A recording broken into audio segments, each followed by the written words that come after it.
episode. And on today's show, we are going to talk about NFL power rankings. Everybody loves power rankings. If there's one thing I've noticed the last couple of years, power rankings are a really big deal across all sports. Everybody likes to make their own and criticize people. So hopefully if you're a fan of one of these teams we're going to talk about, you can at least understand why we've ranked your team where we have. But it's going to be a fun show. We haven't done power rankings in at least over a year. I don't even know if we fully committed to doing a power rankings episode ever before. So been a while. And let me introduce you to the rest of the crew.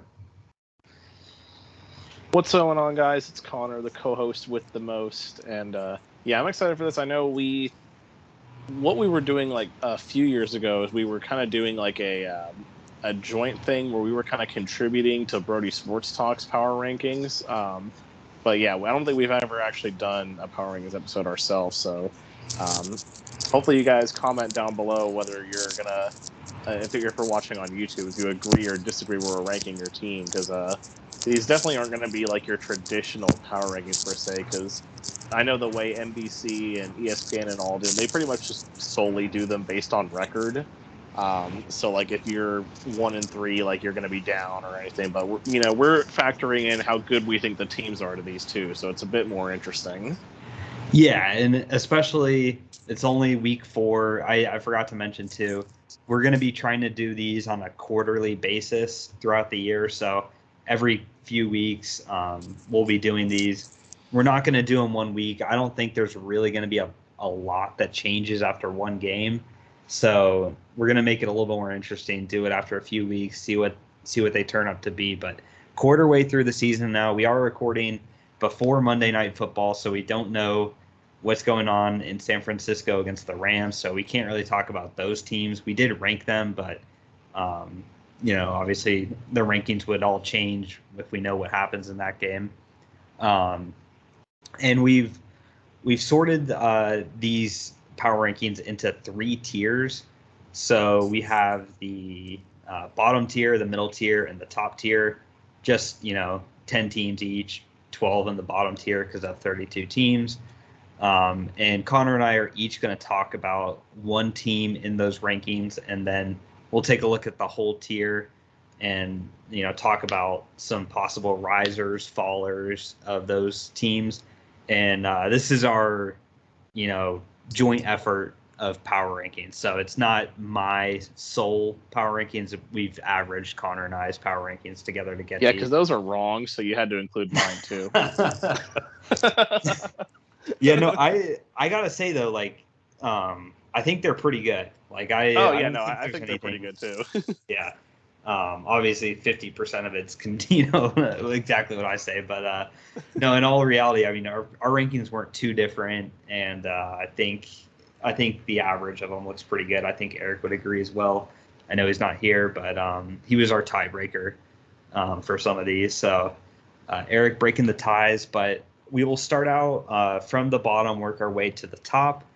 And at 32 is the winless, only team that hasn't won a game, Houston Texans. They're at 32. At 30, at least they have a tie, so they're not going to go 0-17. Yeah.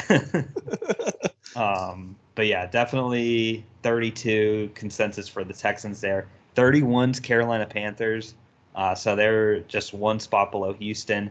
And then at 30 is the Indianapolis Colts. And I kind of want to talk about this team for a minute here because I know you and Eric both had them winning the AFC South after 4 weeks. It doesn't look like they're going to do that. It's not impossible, but Colts off to a really bad start. I've watched some of their games. It was really a fluky sort of win they had against Kansas City. They very easily could be in the same boat as Houston. And in that Houston game, honestly, that's another one they should have lost. If Houston doesn't completely choke in that game, Houston would have a win. Indy wouldn't. Obviously getting shut out by the Jaguars, and then this past week losing at home to the Titans, just not a good situation for the Colts, especially because they had expectations. Those other two teams we talked about, some others that are ahead of them in the power rankings, they also didn't have expectations. The Colts definitely did. A lot of people picked them to win the division. A lot of people said, oh, this team's got all these Pro Bowlers, offensive line, defense, all this stuff. But you're seeing injuries affecting the team with star players. And Matt Ryan clearly looks like a shell of his former MVP self. The Colts they just don't have a good offensive identity. Their defense isn't as good as they were last year. I think the Colts are going to be in this bottom tier for a while, in my opinion. But at 29 is going to be the Chicago Bears. At 28, we've got the Washington football team. 27. You mean the Washington Commanders? Oh, Waiting for that. It happened finally. It's San Diego Chargers too. I say that all the time. But 27 is the Connor's favorite team, Pittsburgh Steelers at 27. 26. Yeah, you can tell there was no bias put into these rankings. Yeah. 26 was New England Patriots. The only win they had was against the Steelers. Did I say 25? That was 26. Sorry. Yep. Yeah, and then 25 New Orleans Saints, and at 24 is the Atlanta Falcons. So, Connor, you picked this as your team to talk about in this group. What do you have to say about the Falcons?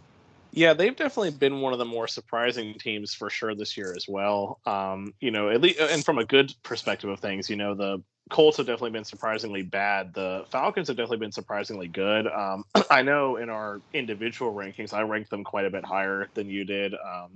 And it's crazy to think right now that they're tied for first in the division with Tampa Bay. I know it's only week 4, but they really could easily be 3-1 as well. They're 2-2, but they unfortunately did a classic Falcons choke job against the Saints in week 1. So they really could easily be 3-1 when it comes to their record. They beat Seattle, they held off Cleveland. So, and really just they've been able to put together. I think the most surprising part for them has really been the defense. Like Mariota's played okay. He really hasn't played that great. He doesn't have the greatest touchdown interception ratio. Cordero Patterson's playing really well right now. Been a bit of a slow start for Kyle Pitts, but Drake London's playing well as a rookie. But really, just the defense is what's kept him in these games, which has been very surprising given that the Falcons have had one of the worst defenses over the past few seasons in the NFL. And, with all the offensive struggles that they've been having, they were able to keep, Nick Chubb still got 100 yards, but they were able to, still keep the Cleveland offense in check. They were able to keep Matthew Stafford in check for the most part in that Rams game. And, they did lose that game, but they were able to, hold him to under 300 yards, got a couple interceptions. Just a major surprise here for the Falcons. It's possible that they could rise up. I don't know if this is a team that's going to be able to keep it up. I think the offense is really going to have to find its identity if they want to keep it up because the defense is not really that great, but certainly a surprise for sure. Yep. And then at 23, we have the Detroit Lions. At 22, the New York Jets. And at number 21, the Seattle Seahawks. So that rounds out the bottom tier of teams.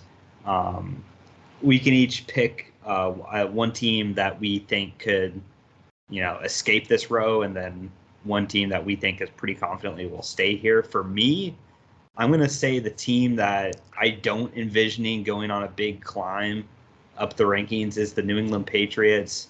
I know they went to overtime at Green Bay, but third string quarterback, rookie Bailey Zappi. There's not a lot of good offensive pieces anyways on this team. I haven't been impressed with their offense all year. Play calling's been questionable.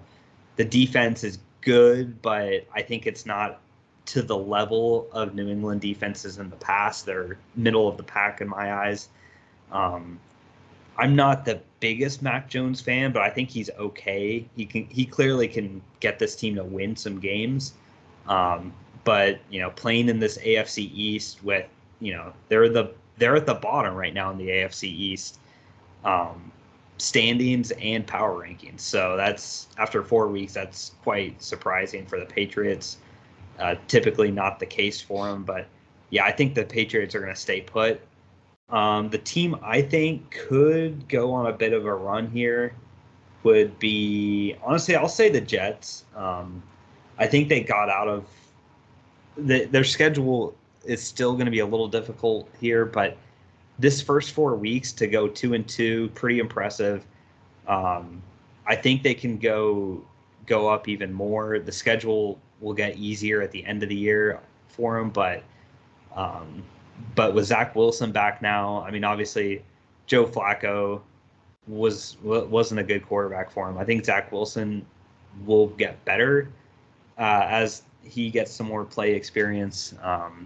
It was a shock that they won against Cleveland. That's why, like Connor said, we're not just going to put them in the middle of these teams because we realized that win against Cleveland was very, very fluky for them. But they did beat the Steelers this week. So I think the Jets could go on a bit of a run here. What about you, Connor? So for the team that I think is relegated to stay here in my mind is probably going to be I'm going to go with the Washington Commanders, just because I've never been a fan of Carson Wentz. They really honestly, this is a team. I talked about that the Falcons could be probably should be 3-1 right now. This is a team that should be 0-4 at the moment. They should have lost that Week 1 game to the Jaguars. It's kind of a bit of a fluke that they did win the game, and then. Really just 3 very unimpressive showings. They kind of got in a shootout with the Lions in Week 2, but, everyone's getting in shootouts with the Lions these days, so no surprise there. But then very thoroughly handled by the Eagles and the Cowboys in back-to-back weeks. So, Carson Wentz isn't playing terrible, but, he's just not going to lead this team anywhere. Maybe Brian Robinson coming back can kickstart this rushing offense, because the rushing offense – Antonio Gibson's been really disappointing in that aspect. And really probably the biggest disappointment for this team is just the defense. This is a team that they talk about this is a vaunted front and, one of the best, potential defenses in the league. And, this is a defense that while they've had a fair amount of sacks go their way, they've been giving up a lot of yards in the passing game. They, have been giving up yards in the rushing game, not as much in the rushing game, but really just a horrible pass defense, and the offense can't keep up. So we'll see how it goes, but I think they're relegated to stay here for sure, especially with how the Eagles and the Cowboys will be a lot better once Prescott comes back, and the Giants are 3-1. Like, they look like the bottom tier of the NFC East right now. And then a team that I think can go on the rise is, I'll give them a little bit of love here. I think the Steelers could potentially go on a rise here later in the season. I do think they're going to lose this upcoming week against Buffalo, but, after that, Kenny Pickett looked really comfortable on the offense last week. They are eventually going to get TJ Watt back from injury, and I don't know. I just think the offense is going to be a lot better with Kenny Pickett under center. That was the big problem as to why they haven't been able to win these games, is the offensive side of the ball. The defense, even without TJ Watt, still has played really well. So I think the Steelers can potentially climb out of this as long, I think Kenny Pickett's the guy to do it. Gotcha. Yep. So that will conclude the bottom tier of our power rankings. We'll go up now.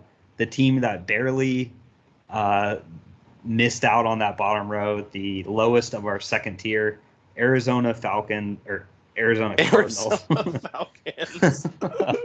That's a blooper right there. Arizona, because I remember you talking about the Falcons a lot. That's why I guess I said Falcons. But Cardinals in at 20, division rival San Francisco 49ers at 19, the Denver Broncos at 18, the Las Vegas Raiders at 17, so a bunch of West Division teams right there. And then at 16, you've got the Cleveland Browns in the middle, the exact middle of our power rankings. So Connor, talk about the Cleveland Browns here at 16. Yeah, they've definitely, been another team that's done a lot better than I thought they were going to. And it's mainly just been, I know we talked about this a little bit in the season preview, and I know, Zach, you talked about it in their preview, but, Jacoby Brissett, I was worried about him a lot when he came to this team, and, he's actually played really well. He definitely hasn't, been the reason why they've won games, but he hasn't been the reason why they've lost games, which I think is really key for him. But it's just this rushing attack. Nick Chubb, he's looking like the best running back in the league right now. He's all 4 games so far this year, he's been over 100 yards. Kareem Hunt's still a really good compliment to him. And, this defense for sure has also been great. Myles Garrett is still just as good as ever. I think he's got 3 or 4 sacks already on the year. The secondary has been playing really well. It's just, I expected them to, honestly, I wouldn't have been surprised if we had gotten to this point and they were 0-4, given the whole quarterback situation. But Brissett, like I said, he's done what he's needed to do. He's been the game manager that they needed. He's not made any major mistakes. Obviously, that win against the that loss against the Jets, I wouldn't put that loss on him at all. I think that was obviously, it was mostly on the onside kick recovery team, but and the defense as well. So definitely not faulting him for that loss at all. So it's crazy to think that had the Browns been able to recover an onside kick, they'd be 3-1 right now without Deshaun Watson. Yeah, definitely. At 15, we've got the Tennessee Titans. At 14, the New York Giants. And Eric's favorite team. Yeah, his real favorite team's coming up right now. Yeah, you might be wondering, you haven't called Jacksonville's name yet. Obviously, a couple of Jags fans on the podcast, but the Jags I have here at 13. I'll talk about them here for a second. I think after the first 4 weeks, I think you can definitely say, look, every year there's that team that is historically, traditionally bad. And after, 4 weeks, you can clearly see this is a different team. It's not, you have to try and take that picture of that old last year's team out of your mind and just focus on this year, the team that they have, which I think they've done a really good job. I mean, their defense this last week really did not look good in the second half, giving up a lot of rushing yards to Philly, but we haven't called Philly's name yet either. They're also a really good team. So the fact that, at one point they had a 14-0 lead, very easily could have been 21-0. Just a slight overthrow on a deep shot would have made it 21-0 in that game against the Eagles on the road. It was pretty impressive. Obviously, there's things to clean up. They're not perfect. There's definitely some issues that they have. But another thing going in their favor is the fact that they are one of the healthiest teams in the NFL. They've started to have a few, guys injured, but just like even last week, I think they only had one player on their team even show up on the injury list. So this is a team that's, a lot of these other teams have had injuries to deal with, backup offensive linemen, backup quarterbacks. The Jags have really been lucky so far. They haven't lost anybody major to injury. They're the healthiest team in the NFL right now. I think they're primed to definitely compete for this division. That was one of the buy or sell questions after week 2, and I'm happy with my answer that I had on that one. That I think that they're going to be competing for the division and the playoffs. But at 12, we've got the Dallas Cowboys, and at 11, the Minnesota Vikings. So that rounds out number 20 through 11. In my eyes, a team I have going up, a trending up team from this tier would be the Tennessee Titans. 2-0 their last 2 games. They started out winless. They've won their last 2. Starting to look better. Derrick Henry's running the ball better. I think the Titans just, it's inexcusable that week 1 loss to the Giants, obviously, but I think, and then really no shame in how they lost to the Bills, even though that was a bad game for them. The Titans, I think they're going to start to figure things out. They're going to start to win some more games. And I think next time we do this, they're definitely going to be higher up in the rankings. And a team I've got going down is going to be the Denver Broncos. They're at 18 in our current power rankings, but honestly, that's, in my opinion, that's really just the reason they're that high is just the faith in Russell Wilson that he'll turn this around and get their offense moving. Because if you just flip out Russell Wilson, but you put Geno Smith's name on their jersey, I think the Denver Broncos would be rated lower. So we'll see what Russ does. But I've not been a fan of the Broncos this year.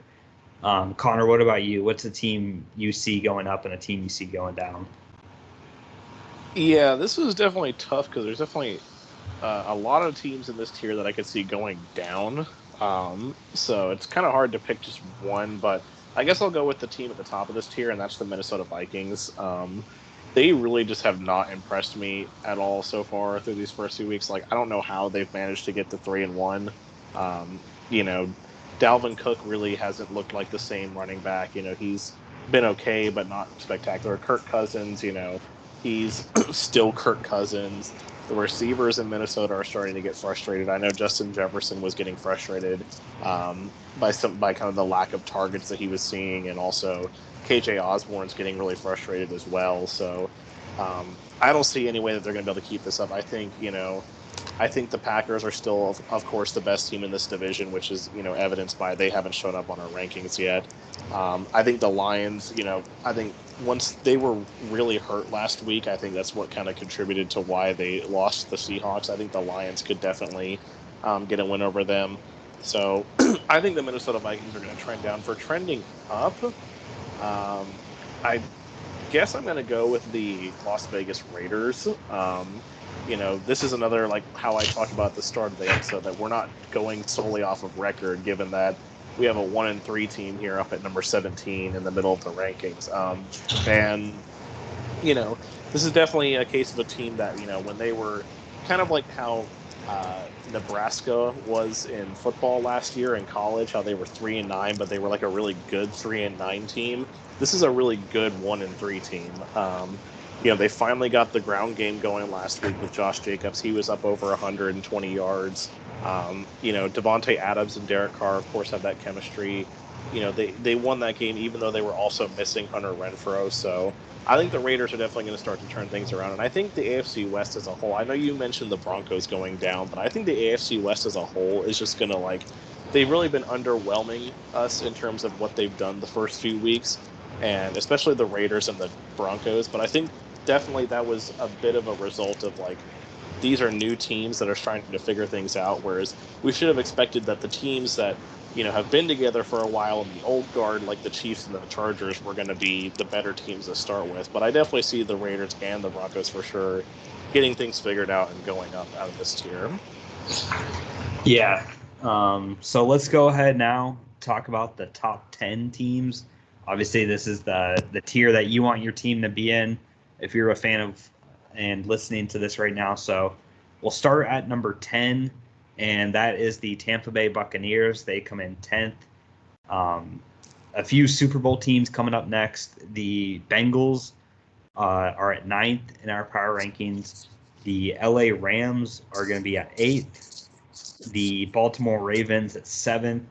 The Green Bay Packers at 6th. The LA Chargers at 5th. Miami Dolphins in 4th. Kansas City Chiefs in 3rd.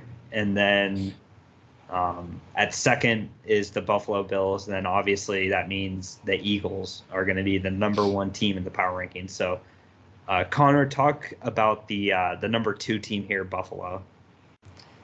Yeah, the Buffalo Bills, I know for me and my personal rankings, they're the number 1 team for me right now. They by far look like the most complete team in football at the moment. And the fact that they have been able to do all this, they're 3-1. They were able to have a great comeback this past game against the Baltimore Ravens. They kind of only barely lost to the Miami Dolphins in Miami. And the fact of the matter is they're doing all this and they're looking like Super Bowl favorites despite having a lot of injuries on the team. They've been missing Jordan Phillips and Ed Oliver on that defensive line for a couple of weeks. We still haven't seen Tre'Davious White yet play this season. They did lose Micah Hyde to a season-ending injury, so there's a lot of the injury bug that's going on. I know Dawson Knox has been shaken up too as well, and Gabriel Davis. So a lot of injuries happening with this team, and yet they're still up here at 3-1, looking like the best team in the NFL. Josh Allen, in my mind, no question, is the front runner for the MVP at the moment. He managed to outduel another MVP candidate, Lamar Jackson, this past game and looked really good doing it. The early portion of the game, like the Bills' problems there were definitely not his fault. There was just a lot of drops coming from his receivers, but they managed to get that cleaned up. And I think that win, that's the reason why I put them over the Eagles too, is I think the Bills have the biggest quality win out of between the two teams for sure, with that win over the Ravens last week on the road, and also playing in conditions that would really favor the Baltimore Ravens. It was pretty bad rain happening. There was wind happening. Normally in that scenario, it favors the team with the good running game. And the Baltimore Ravens, over the past, 3 or 4 seasons, them and the Browns have had the 2 best rushing attacks in the league. And the fact that the Bills were able to get it done on the road against them is super impressive to me. I think that win against Miami, I think that was also a good kind of kick in the pants for them, because no team's going to go 17-0. You're going to lose at some point. So I think that was a good wake-up call for them after blowing out LA and blowing out Tennessee. I think, no question in my mind, they're the best team right now. Yeah, and I'll talk about the Eagles here at 1. I had, I had the Eagles at 1. Eric broke the tie between Philly and Buffalo, and he said the Eagles were at 1 as well.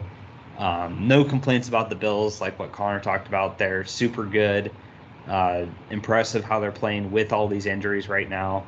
The only thing that brought them to 2 instead of 1 is just because the team has looked worse than they did those first 2 games, those blowout wins. They clearly would have been ranked number 1 in my eyes, but after those last 2 weeks, some close games for them, some questionable coaching decisions for Baltimore in that game as well. That benefited Buffalo. Analytics. Yeah. But yeah, so no complaints about them, but mainly just for Philly's sake. I think this is a real deal team for Philly. Hard to find weaknesses with the team. I mean, their offensive line's playing good. The defense is playing good. They have, their skill players are better than last year. That's always been the thing with the Eagles, is usually their O-line, their D-lines are solid, but they're one of these teams that just struggles to get receivers. That's not really their priority. Bringing in A.J. Brown has looked really good. Dallas Goedert's, I think, a really good tight end, possibly, just behind, Kelsey and Mark Andrews up at the elite tier of tight ends. And Sirianni's doing a good job coaching this team. And I already talked about their defense. So I really think Philly, they've looked, they haven't had any difficult games for them. I know that Lions win, that score looks a little close, but really that was just the Lions at the end of the game coming back, and Philly, I think, letting their foot off the gas. So, and then against Jacksonville as well, after they went down 14-0, that was impressive to me to score, what was that, like 29 unanswered. Yeah. So, I mean, and Jacksonville's a good team now, in my eyes. So, Philly, I think they're doing really good things.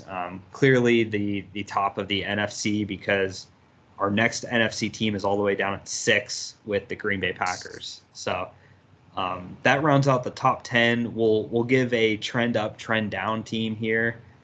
For me, the trend down is going to be the Ravens. I think I might have stolen that one from Connor. I don't know, but I was considering them. Okay. But I just think the defense is going to hold them back this year. Lamar's, which is very surprising. It is. We're talking about the Ravens here. Yeah, they don't have a pass rush. I'm not in love with their secondary. They've blown huge leads now a few times this year to the Dolphins and to the Bills.